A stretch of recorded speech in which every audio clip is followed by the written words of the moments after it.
Hey there folks, Rel here. Today we'll be comparing the two TR SMGs, the PDW-16 Hailstorm and the SMG-46 Armistice. Both the Hailstorm and the Armistice cost 1000 certs or 700 station cash to unlock, and like all SMGs, unlocking it will allow any non-max infantry class to use it. So light assault, infiltrator, heavy assault, it doesn't matter, they'll have it as an option. Both the Hailstorm and the Armistice deal 125 damage within 6 meters, dropping off to 84 damage at 42 meters. This translates to an 8 to 12 shot kill depending on the range, or a 10 to 15 shot kill range against someone with max nanoweave armor. And to take it a step further, let's say that you're running against a resist shield heavy assault with max nanoweave armor. That's going to take you 19 to 27 or 28 shots, depending on how they round off the actual incoming damage numbers. Now, aside from the magazine size, the rate of fire is really what separates the two weapons. The Armistice fires at 896 rounds per minute, and the Hailstorm fires at a flat 800 rounds per minute. And that means that the Armistice is the fastest firing infantry weapon in the game, bar none. But it has to be this way because the damage profile is the exact same as the Hailstorms, but the magazine size is lower. If you're looking at the flat time to kill of each weapon at point blank range, so within 6 meters, all shots hit the chest without letting off the trigger, it's going to break down like this. The Hailstorm has a time to kill of 0.525 seconds, and on a max nanoweave armor target, it has a time to kill of 0.675 seconds. The Armistice, on the other hand, has a time to kill base of 0.469 seconds and a time to kill on a max nanoweave armor player at 0.603 seconds.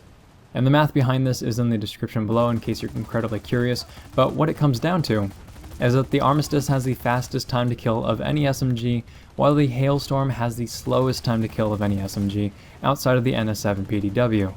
And the numbers don't look like a huge difference, but I feel like anytime you go above about half a second for a time to kill, there's a dramatic difference in your survivability, at least in close quarters. And this is probably due to our reaction times as human beings, as well as the inherent latency issues that make close quarters such a tough place to survive. The Armistice has 30 rounds per magazine by default, and 210 ammo in reserve. You can also use extended magazines, which bumps its ammo count up to 40, and if you're not running with extended magazines, that gives you a total of 7 reloads worth of ammo. And if you are running extended magazines, then you get 5 reloads worth of ammo. The Hailstorm defaults at 60 rounds per magazine, and it has 180 ammo in reserve, so this comes down to 3 reloads worth of ammo. Both the Armistice and the NS7 PDW have the highest reserve ammo counts in the game, and in the case of the Armistice, this is a really good thing because your ammo will practically evaporate as you hold down the trigger. Unfortunately, the Armistice and the Hailstorm both have a 2.25 second short reload, so that's assuming that you have at least 1 round left in the magazine, and the Armistice has a slightly longer reload speed than the Hailstorm with an empty magazine, coming in at 2.92 seconds versus 2.8 seconds. And those reload times aren't long for weapons in PlanetSide 2 if you're speaking generally, but it isn't exactly short either, especially in the heat of combat on weapons where you lose a lot of damage over range very quickly. From a recoil standpoint, both the Armistice and the Hailstorm are manageable if you're in close quarters, but beyond that, things can get a bit shaky. The Armistice has the lowest vertical recoil of any SMG, but it also has some annoying horizontal deviations, more so than any other SMG except for the Sirius, and if you're aiming down sights without a forward grip, you're probably going to notice it. The Hailstorm recoils up and to the right, but I find that it's about as difficult to control as the Armistice is at range. The cone of fire from both the Armistice and the Hailstorm are small and equal to every other SMG in the game.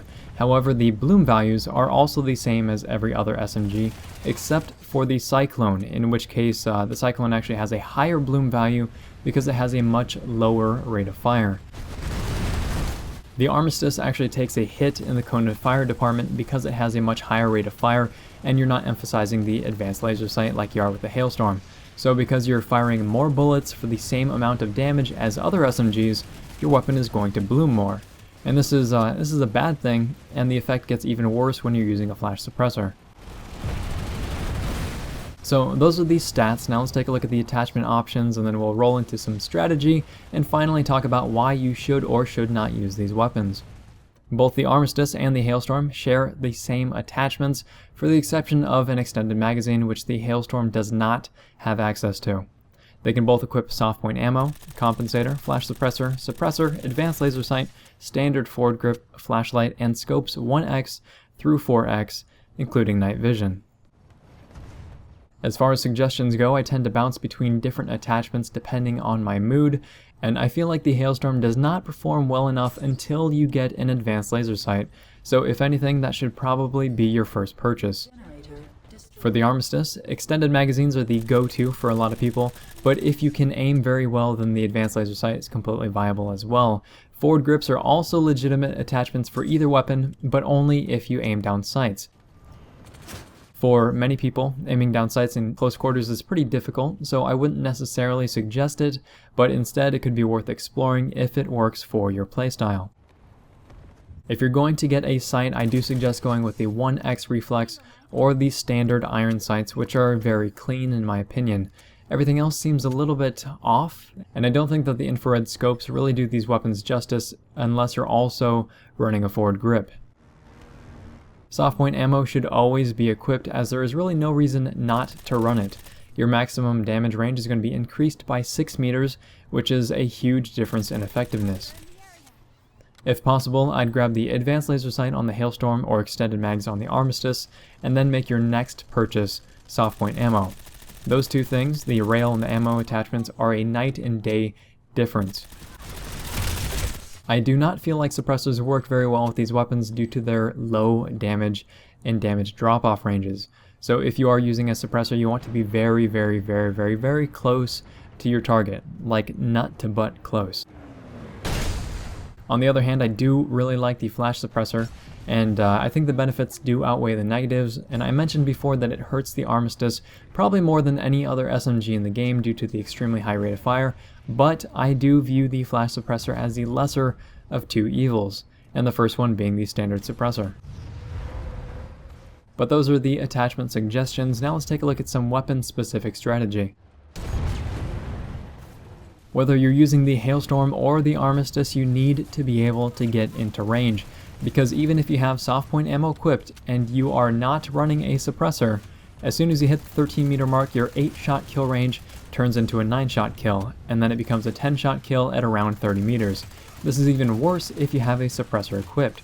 So you want to be as close to your target as you can manage safely. And I do say safely because at about the same distance, you're going to be complete cannon fodder for shotgun users.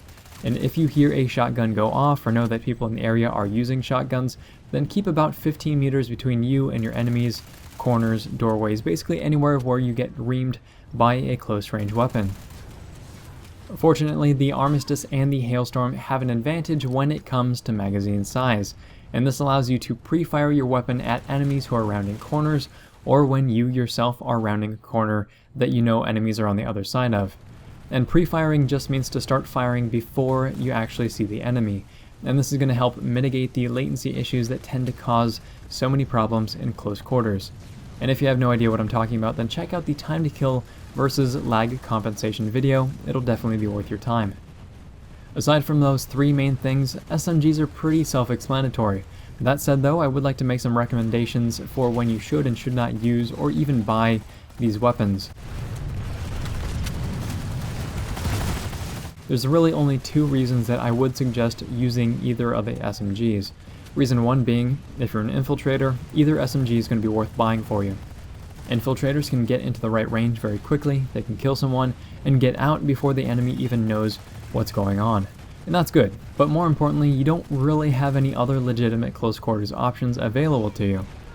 Reason two is that you want to buy a single close quarters weapon that you can use on all classes. I wouldn't use the SMG over the MSWR, the Jaguar, the TAR, or any shotgun, because quite honestly, I feel like those weapons are far and away better options for those classes. However, if you don't want to purchase each class's close quarters weapon individually, then the SMG will easily fill the role of a close quarters powerhouse. And just know that it's somewhat lacking outside of extremely close quarters. When it comes to picking between either the Armistice or the Hailstorm, that comes down to player skill and aim. Specifically, the Armistice is more difficult to use well than the Hailstorm, and this is mostly due to the magazine size and the rate of fire, which usually means that you have a lot of wasted bullets. That's on top of not running an advanced laser sight if you want those 10 extra shots in your magazine. So if you can aim well, conserve your ammo, and time your reloads, then the Armistice is going to drop enemies much more quickly than the Hailstorm.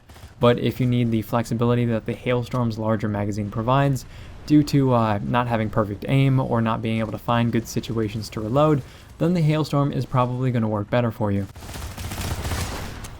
Overall, I think that these weapons do what they were intended to do, which is to kill very quickly in extremely close quarters, and I have had success using each of them with a variety of different setups. If this video has been interesting, helpful, or entertaining, please feel free to like, subscribe, tell your friends about the channel, and if you have any thoughts you'd like to add on which SMG you think is better or which one you think sucks, then feel free to do that in the comments below. It does seem like a lot of people have love-hate relationships with either the Armistice or the Hailstorm, which seems to kind of be a recurring theme with TR weapons, but if you'd like to elaborate on those feelings, then go right ahead. Thanks very much, folks. We're all signing off.